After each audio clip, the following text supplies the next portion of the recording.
Evan had never imagined that fixing old machines on distant planets would lead him into this kind of trouble. He was a quiet human engineer, more comfortable with wires and tools than political speeches or strange alien customs. When his exploration team landed on the distant planet of Elindra, he had expected the usual work: scan the land, check the atmosphere, repair whatever strange tech the aliens had broken over the centuries. That had happened many times before, but this time was different. This time the planet had a queen. Her name was Lyria, and she was nothing like any leader Evan had ever met. She was tall, almost twice his height, graceful yet powerful in every movement. Her skin shimmered with silver patterns like stars on water. Her voice carried warmth but also strength. Some of the human crew were afraid of her at first, but Evan only felt curious. She did not rule with fear as many expected. Instead, she spoke calmly, listened carefully, and valued respect above all things. The humans came in peace, hoping to form an alliance, but they could offer little except their technology. Lyria's palace was built on top of ancient machinery, older than both their civilizations combined. Strange energy pulses ran deep under the floor, yet none of her scientists could control it. That was when Evan was sent in. His captain told him to be careful. He always was. Every morning, Evan walked into the Queen's palace with his tool bag, nodding to the guards who watched him closely. Most of them kept their hands on their spears when he passed. Only one pair of eyes followed him with curiosity instead of suspicion. Lyria often stood on a balcony above him, watching as he worked. She never interrupted, never questioned. She simply observed. At first, Evan felt awkward knowing that a queen was staring at him while he tightened bolts and checked energy coils, but over time he began to grow used to it. Sometimes he even talked while working, more to fill the silence than anything. He explained how certain wires were similar to human technology, how power flow worked, and how sometimes the best way to repair something was simply to clean it properly. He did not expect her to care, but she listened every time. One afternoon, while he was fixing a broken crystal node, he heard footsteps behind him. He turned and almost dropped his wrench. Lyria had come down from her balcony and was now standing right beside him. "You speak to the machines as if they are alive," she said calmly. Evan rubbed the back of his neck. "Well, sometimes talking helps me think." "Do they ever answer?" she asked with a small smile. "Not yet," he said. "But I'm hoping one day they will." She gave a soft laugh, and for some reason, Evan felt proud that he had made an alien queen laugh. From that day on, Lyria began visiting him more often. She asked him small questions, not about politics or treaties, but about simple things. What did humans eat? Were stars the same from his planet? Did he miss his home? Evan answered honestly. He told her about peaceful nights on Earth, about cold mornings with hot coffee, about his little sister who believed he would one day build a robot dog. Lyria listened to everything with deep interest, as if his life was more fascinating than any royal duty. One day, when Evan was preparing to enter the ancient energy chamber beneath the palace, Lyria stopped him. "That place responds to emotion," she warned. Evan frowned. "Emotion?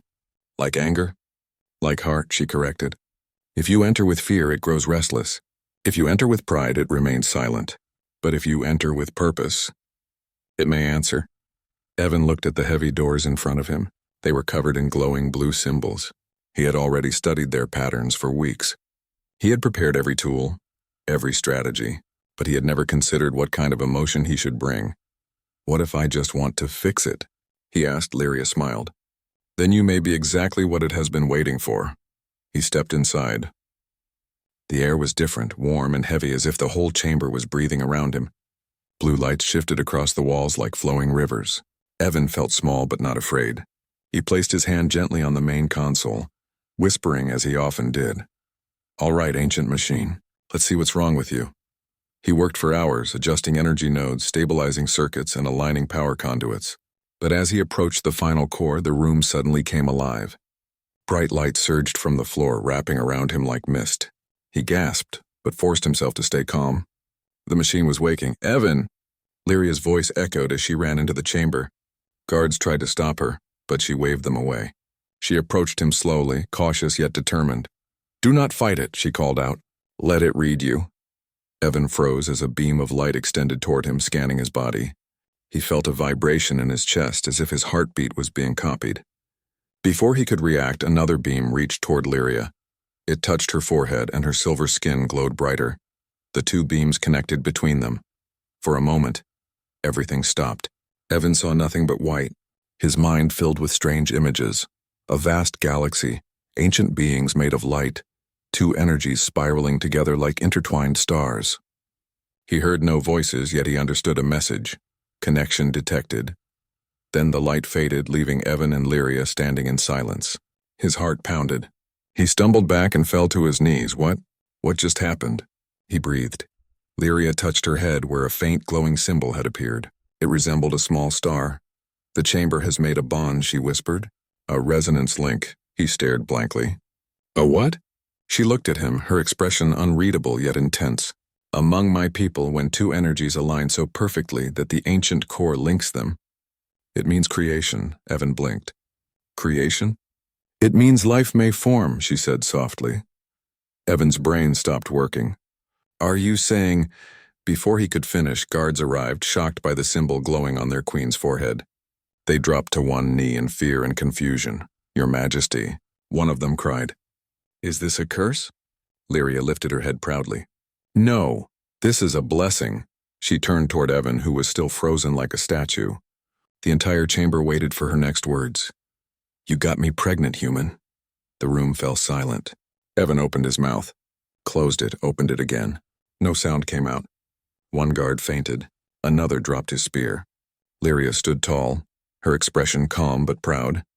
Evan tried to speak, but only a squeak escaped his throat. His mind ran wild. He had fixed many machines in his life, but none had ever declared him a father. He stared at Lyria, waiting for her to laugh and say it was a joke. But she did not laugh. She simply looked at him with steady eyes. She extended her hand toward him. You will stand beside me. Beside what? Wait, I think there's been a technical misunderstanding. Evan stammered. Humans don't, machines don't, this isn't how it's... Lyria stepped closer. Do you reject this bond? Evan froze. He was not sure what answer would be worse. Rejecting a queen might start a war. Accepting might make him... What, a royal father? An alien prince? His mind shook. I don't even know what this means, he admitted.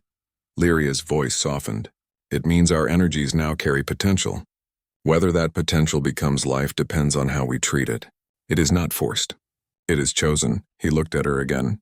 For the first time since arriving on this planet, she looked uncertain. Not as a queen, but as a person waiting for an answer. Evan took a slow breath. I don't know how to be a father to a light energy. Star baby, her lips curved slightly. Then learn. I will guide you. Before Evan could think of a response, the sound of approaching footsteps echoed from the hallway. High-ranking council members appeared, each wearing robes of authority. They saw the glowing symbol and gasped in disbelief. One elder spoke sharply. This must be undone. A human cannot be part of royal lineage, another shouted. Remove him before the prophecy becomes real. Lyria's expression hardened. She stepped in front of Evan like a shield. Her voice turned fierce. Touch him and you face me. The elders fell silent. No one dared oppose her directly. Yet their eyes burned with disagreement. Lyria glanced back at Evan. Come. She led him out of the chamber, ignoring the whispers that followed. Evan walked beside her like a man being marched to either a throne or an execution. His legs trembled, but he tried to look calm.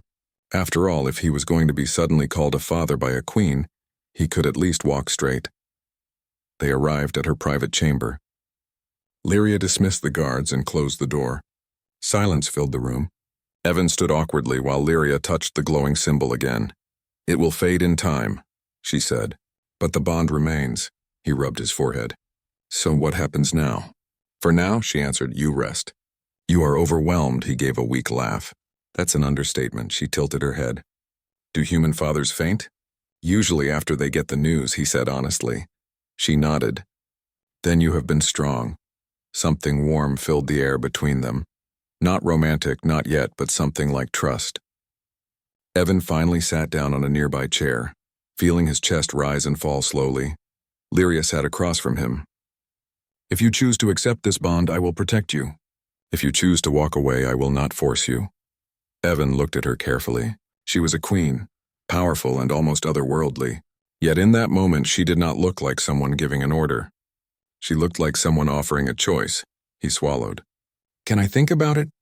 She nodded. "Yes." He let out a long breath. "Okay." She stood and turned to leave but paused at the door. "Evan." He looked up. "Whatever happens," she said softly. Evan did not sleep that night. He lay on the soft alien bed, staring at the glowing ceiling, thinking about everything that had happened. He had come to fix a machine. Now an alien queen claimed he had started a royal pregnancy through an ancient energy bond. He still was not sure if he should laugh, panic, or run away. Morning arrived, but he did not feel rested. When he stepped outside the room, guards were waiting. They did not point weapons at him like before. Instead, they stood silently and bowed slightly. That made him even more nervous.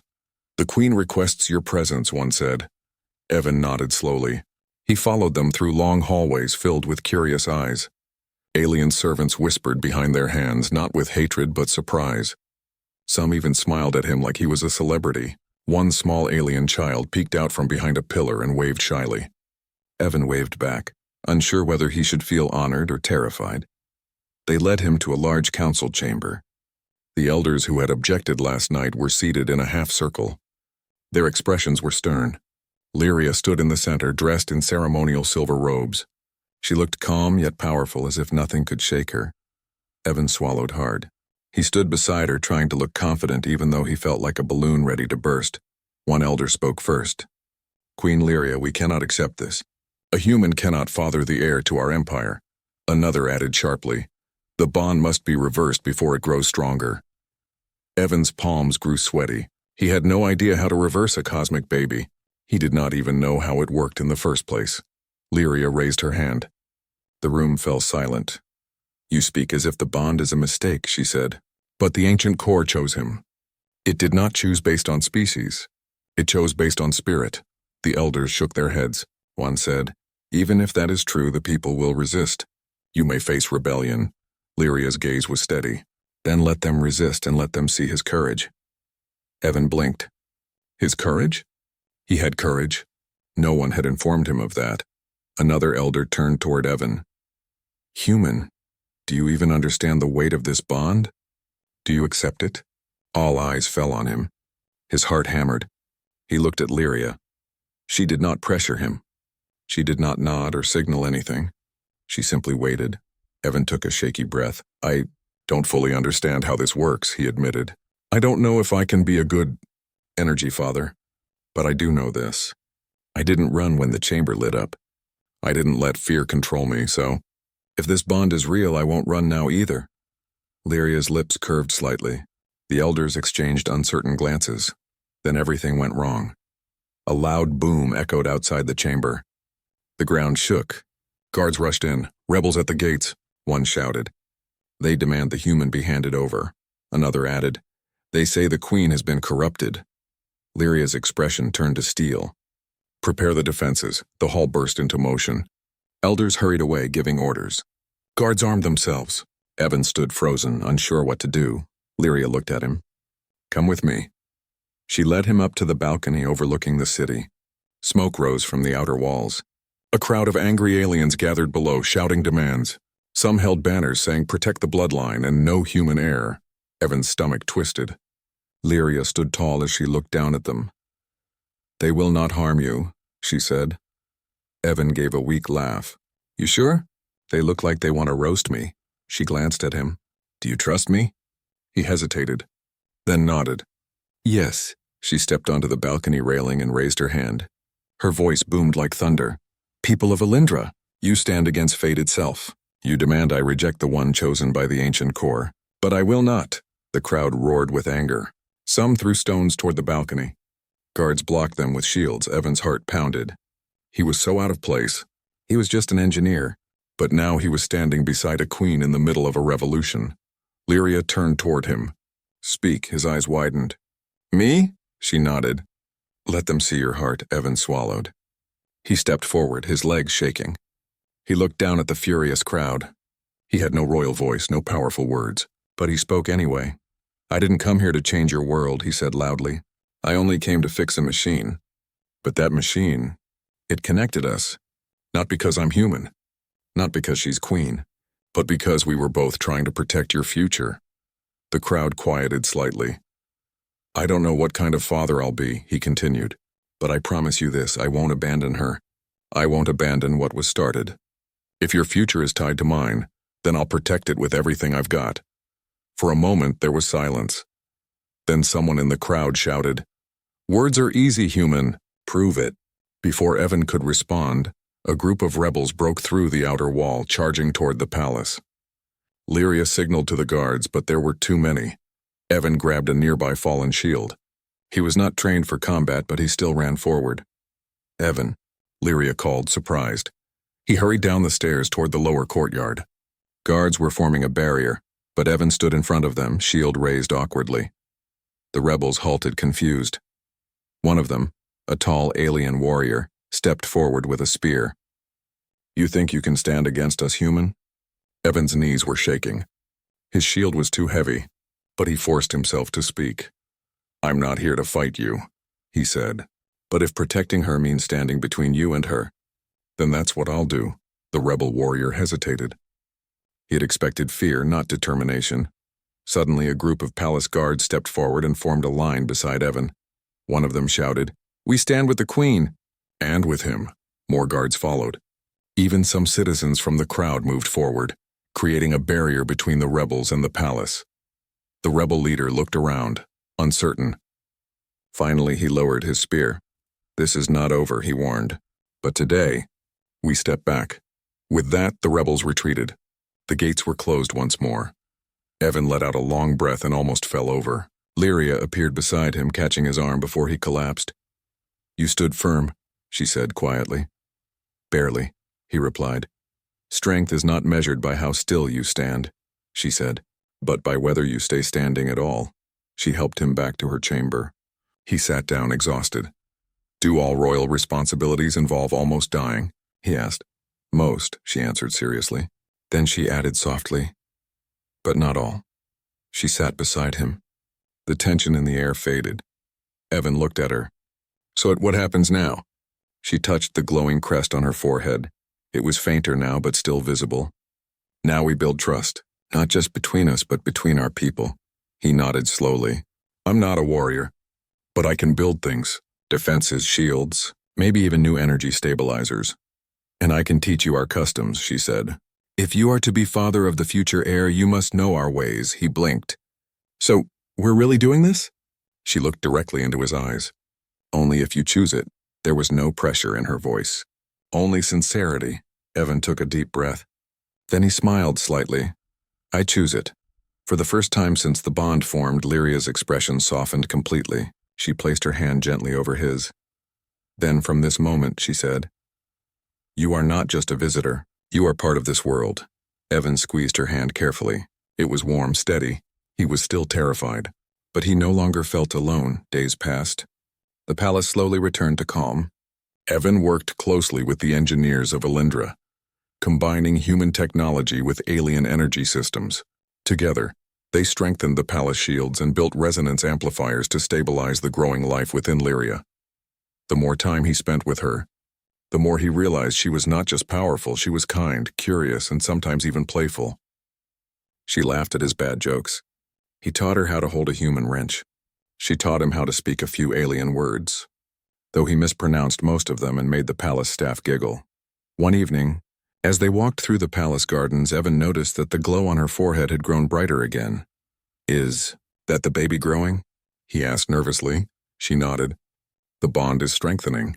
Soon the life within will manifest, he swallowed. Do you feel it? Yes, she said softly. It feels peaceful, he smiled slowly. That's good. Peaceful is good, she looked at him. Are you afraid? Terrified, he admitted. But also, kind of excited, she stopped walking. Evan, he looked at her. Whatever form our child takes, she said, it will carry both our spirits. It will be a bridge between worlds, he nodded. Then I'll make sure that bridge stands strong. She smiled, not as a queen, but as someone who believed in him. As they stood in the quiet garden, the night sky above them shimmered with alien stars. Evan looked up and whispered, I guess. I'm officially a space dad now. Lyria tilted her head. A space dad? It's an Earth term, he said. I'll explain later. She gave a soft laugh, and for the first time since arriving on this strange world, Evan no longer felt like a visitor. He felt like he belonged.